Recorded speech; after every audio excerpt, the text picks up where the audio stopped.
Does meal planning always feel like a last-minute scramble? Your grocery list gets lost, your food budget disappears, and half the stuff in your fridge goes bad before you even remember it's there. You're not alone, and the problem isn't you, it is your lack of a system. I'm going to show you what I use to simplify grocery shopping, track my food budget, plan all of my meals, and keep my kitchen stocked without any stress. If you want to save money, waste less, and take the guesswork out of meal planning, then this system is for you. All right, let's show you how this system works. So we are going to start with this little Get Started tab. There's a couple steps to get it all set up, but once it's set up, things are going to go so easy for you. So if you go to this Get Started tab, you're going to see these little step 1, step 2. It's going to walk you through exactly how to use this template. Once you know how to do this, you just simply highlight all of this and delete it.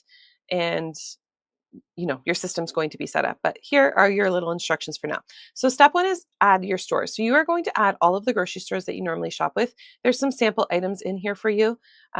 So to add a new store, you're just going to click anywhere on any of these and you can add the new store. So let's just say grocery store 1. Okay. And if you obviously don't want it to say grocery store 1, you want it to say where you actually shop, you would just hit these 3 little buttons and then you can edit the name of whatever the store is. You can pick a color for it. So for example, if I want to turn Target red and I want to turn Walmart blue, I can do that as well. So you're going to add in all of your stores here. Okay. That's step number 1. That is going to make sense in a minute for a grocery store list. Step 2 is we are going to add in all of our items. So there are 4 ways that you can view this information. I like to start with all of the items that I have in stock. So go to your pantry. You can either write this on a piece of paper and transfer it in here or take your laptop or your phone right with you and go to your pantry, your freezer, your fridge, and write all of the things that you already have. So just start writing all of the items here. Let's just say candy, like whatever, right? All of these things, and they are going to automatically be populated with this in stock tab here. Okay. Celery. Your out of stock tab here, this is going to be things that you don't have currently that you say you normally buy. Okay. Normally you buy cucumbers every week. Okay. Just things like that you can write in along here, carrots, whatever it may be. Okay. You can also look at this by full list. So this is going to be every item you have, whether you have it in stock, whether it needs to be added to your list, just the food that your family eats on a regular basis. Everything is going to show up here. You can also look at the full list by type. So you can see chicken, steak, beef, beverages, dairy, eggs, dry goods, fruit. All of this is arranged by type. Okay. So, strawberry jam, raspberry jam, what are the things that you normally have in your family pantry? Okay. So that is step 2. You're going to go to recipe book for step 3. So you're going to formulate all of your recipes here. So here's going to be a list of all of your recipes. All right. So you can either hit new page here, or you can hit new page under appetizer, dessert, whatever it may be. So I'm going to show you how to add a recipe. So let's just hit brownies. Okay. And then click off of it and open it in the side peek or full peek, however you want to look at it. You obviously put it under the course so the dessert is automatically populating, but if somehow that's wrong, you can change your course here. Let's say this is American. Now, this is important for your ingredients. You have 2 places to put your ingredients in. Well, 3 really, but let's explain this. So if you know you already have the ingredients like milk, okay, I'm going to hit milk. Okay, hit the plus again. Eggs, I already have it in there. Okay. It is going to populate them down here. Okay, but let me show you, for example, bananas. Okay. So if I type in bananas down here, Bananas, I'm going to put a 1 beside it, just so you know. So it's going to tag it up here as bananas 1, but it doesn't show me that I already have it in my thing. So if I go now to bananas, you're going to see I have 2 options, bananas 1 and bananas. So this is going to create duplicates in your inventory. So if you know that you already have the item in the inventory, you want to add the item this way. If you know it's a new ingredient that you don't have in your inventory or your pantry or whatever, then you can easily add it down here. But if I add it up here, let's just do bananas, the other bananas. Okay, those 4 ingredients, it will automatically add it down here. So that's just one thing you have to know if you are adding an ingredient that you already have, or if you're adding a brand new ingredient. If you already have the ingredient, it is better to add it from up here than it is from down here, because it will automatically populate down here anyways. You can also copy and paste your ingredients from a website or take a screenshot from a website. And if you want to add a screenshot or like a screenshot of your grandma's recipe card, you can hit \image, pop an image in there of your screenshot. So that is one way to do it as well. But I like to just copy and paste, usually put them here, and then I will go in and tag them all here so that they populate when I'm actually creating my meal plan, which will make more sense in a second. And again, you can put your instructions in here. Okay. So this is what one recipe is going to look like. An important thing, I don't wonder if we have a brownie. It doesn't, but we'll do this. An important thing is to add the cover, change your cover. So you can either upload the picture of the recipe from the website, or, I mean, if you just want it for fun, I'm going to see if I can get a brownie. Okay, here we go. You want that to be there so that when you look down here in your recipe book, it is beautiful and it just makes plating a lot more fun when you have a picture. Okay, so that is how you add a recipe. You can also look at this by cuisines. And like I said, by quick meals, 30 minutes and under, it's going to be tagged. So if you're planning for weeknights and you need a quick meal, you can plan from that tab. So we are going to go to the meal planner next to actually see how this all works in action. Okay, so this is all set up and you are going to need to know how to erase this. So if you go here to my recipe book, you are going to see all your recipes, recipes by courses, recipes by cuisine, recipe by prep time, and then you're also going to see schedule date. So you actually want to go here to schedule date and just hit delete. And that is going to remove your calendar so that you're ready for a new week. So if you have old recipes or whatever on there, I just wanted to show you that first so that you know how to reset the dates. Now, all of your recipes are going to here.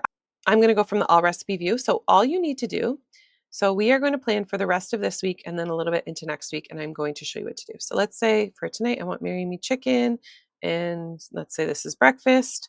I want steak and eggs. I also want steak and eggs next week. Now watch what happens. It moves from the 19th to the 20th. Okay, so you actually need to duplicate it by just going like this, duplicate, and then rename this to week 2. I already have one named week 2, so I'm going to do actually week 3. So if you're planning a month in advance, you actually need to make multiples of that recipe. So let's see, this is week 2. Oops. So now we have steak and eggs. We have that every Saturday. So I can plan it out in advance, but I actually have to duplicate the recipe for multiple weeks, because if I just use the same recipe, it's going to move it around on the calendar instead. Okay, so that's how that works. Okay, so let's just put brunch here. Let's move this salad here, this new recipe here, broccoli and cheddar soup. Again, I have 2 things. Say I want to eat it 2 days in a row. And then here are the brownies that we just did. Okay, so now if I scroll back up, you're going to see today's menu. I have the chicken and the breakfast, okay, because I have those set to today. If I go to this week, it's going to show me what I have for the rest of the week. Now, this is where, like, if you're planning late into the week, you're only going to, this is where you would use this view. But if you're planning on a Sunday for the week ahead, you will easily see all your recipes here. Now, this is where the magic happens. So once your ingredients are all tagged, you're going to see your recipes, right? So for all these things you have here, these are going to tell you the items you need. So you're going to see peppers, for example, are tagged several times because it's more than just one recipe I need it for. So I know when I'm adding it to my shopping list, I'm going to need a lot. So I would just come here. I buy peppers in like bags here. So I'm just going to say I need 2 bags. So eggs, you can see I need it for 4 different recipes. So I'm going to need more than, maybe I'm going to need 2 dozen eggs. So I'm going to say 2 cartons. I'll put cartons in there. Oops.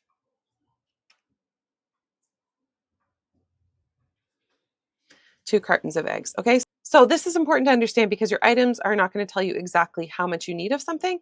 You need to look, okay, I need that item for 3 different recipes. I'm going to need obviously more than just a little bit of it. Okay. So here it's also telling me cilantro, that I already have cilantro in stock. So I can decide whether I want to add it to my shopping list or not based if it is already in stock. So let's just say I want to add all of these things to my shopping list. So you see me do this, but I don't explain it very well. So if you hit the checkbox on that first cell, for example, you are going to see that checkbox, or that box is highlighted, and there'll be a little circle in the bottom right corner. If you just click that little circle and pull all the way down, it's going to automatically check off all of those checkboxes. So that's just a quick and easy way to add all of the ingredients you need for that week automatically to your shopping list. Okay. I would go in and add my amounts, my quantities and whatnot. All right, so now my shopping list for the week is formulated. Again, your instructions are here, or you just go to your navigation tab. I'm going to now go to my shopping list. Again, here is your instruction here. So everything is going to be added here. You can favorite this page because this is what you're going to be accessing when you're on your phone. Now we have a couple views for our shopping list. We have our full shopping list. Again, we're seeing what we just saw on the other page. We have cilantro in stock, but we've also added it to our shopping list, which means it's going to show up down here as a completed item. So we just either need to click it from not in stock, and then when we buy more, we would add it back, okay? Or we just know, like, we already have some of it in stock, but we're adding more. We don't need to click it off as purchased. It's going to automatically show up down there. So I'll show you how that works a little bit more in a second here. You can also view our shopping lists by store. So say you're going to 3 different stores and you say, okay, these are all the things you've tagged to Aldi. These are the things you would buy at Aldi, whether that's because of price or quality or whatnot. These are the things that you would buy at Walmart. I wanted to add, this is really great by shopping list if you are sending your husband something. So say he's like, oh, I'm just at Target. Is there anything that you need? You can go to your Target shopping list, screenshot it, and then just send him the screenshot. Makes life so easy. Okay. And to do this, you just want to duplicate this, and then you're going to change the name to, let's say, Target, for example. And we want to go down here to filter so the store, unclick Walmart, and we want to click Target. Okay, so now anything that I would buy at Target is going to be showing up here. Okay, so as we are going along, we're shopping. Let's just work from our full list for time's sake. Okay, we're checking them off. All right, it's in my cart: rice, jam, chicken, got it all. Okay, it's going to tell us here our average price that we expect to pay based off the information we've put in previously. Or if you're going along at the store, peppers are $3 right now. I always do this as like the unit price for one thing. So you'll have to do a little bit of math if you know you're buying 2 or whatever. Juice right now is $2.99. Okay.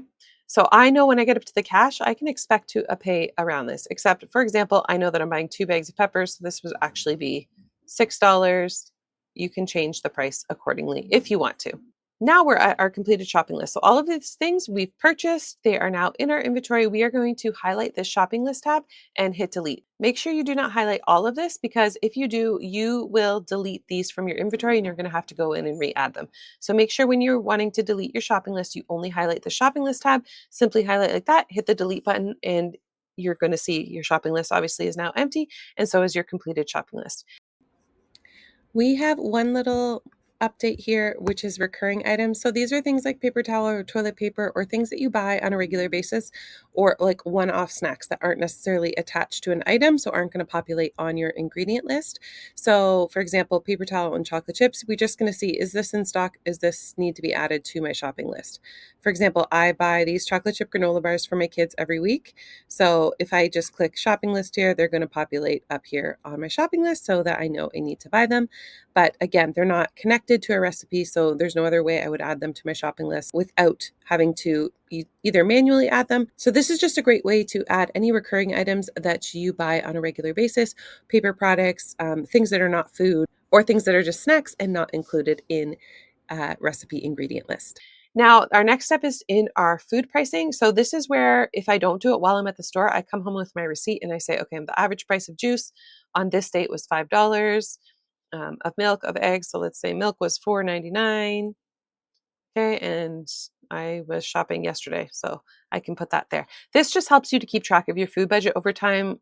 You can see how prices are raising or decreasing, or when things go on sale, whatnot, what you paid for it last time. This is just a good way to track all of that.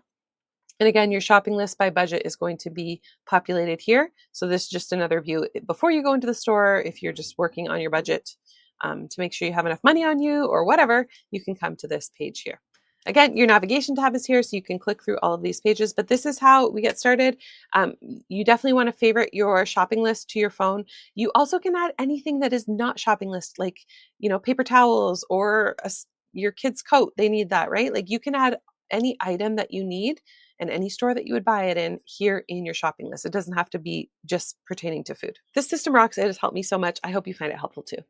So if you're ready to make meal planning, grocery shopping, food budgeting, and just finally get your kitchen organized, then this template was designed for you. Stop feeling overwhelmed and take control over this area of your life so your kids aren't bothering you at 5 o'clock with what's for dinner and you don't know what you have planned. You're rummaging through, trying to figure something out. Have a clear, consistent plan. Get your kids involved to help with this. This template will really change everything for you. Once you start using it, you will wonder how you ever planned meals without it. The link is down below in the description.